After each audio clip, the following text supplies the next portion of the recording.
I am Mandlov, the elephant princess, and I am my father's daughter. He is a lover of the written narrative and has taught English literature since before I was even thought to be conceived.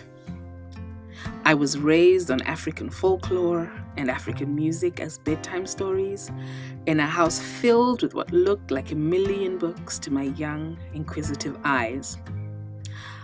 I devoured every one of them with a ravenous desire, some more than once, twice over. Like clockwork, at 6:30 every weekday morning and 8 a.m. on weekends, my father would sit with his newspapers at the dining room table with his cup of good old Tanganda tea. He would read out the stories he found intriguing, his voice boisterous and animated, retelling the stories with an exaggeration as if a first-hand account from an eyewitness. 3 decades into these early memories, I have the exact same routine. Only difference being, I scroll through my tablet on various news channels. This is obviously an inherited, unquenchable thirst for stories. His love for the craft inspired my love for film, a form of literature that took what for my formative years was visualized from my imagination into something more tangible and something more me. His love for teaching literature inspired my journey into curation, the celebration of African stories by African people.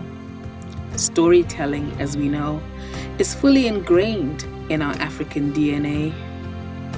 It's been a journey filled with color, which has translated to my hair, nails, and clothes, as anyone who's ever met me will attest to. And to some, a sign of my seeming unending midlife crisis. I see story everywhere I go, and everyone I meet has a little version of a would-be movie in my head.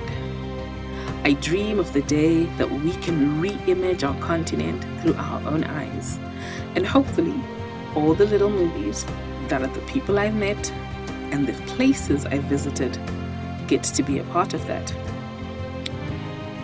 I am my father's daughter, and I wanted to be him when I grew up. In a way, I did. Both connoisseurs of the imagination, not authors in our own right, but evangelists of the creations of our African auteurs.